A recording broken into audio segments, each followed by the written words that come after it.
কিসতান ওয়া আদলান, ইয়ামলাউল আরদ কিসতান ওয়া আদলান।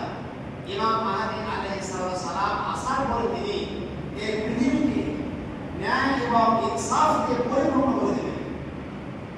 ন্যায় এবং ইনসাফ দিয়ে তিনি পৃথিবীকে প্রতিষ্ঠিত করবেন, পরিপূর্ণ করে দেবেন। পৃথিবীতে অন্যায় থাকবে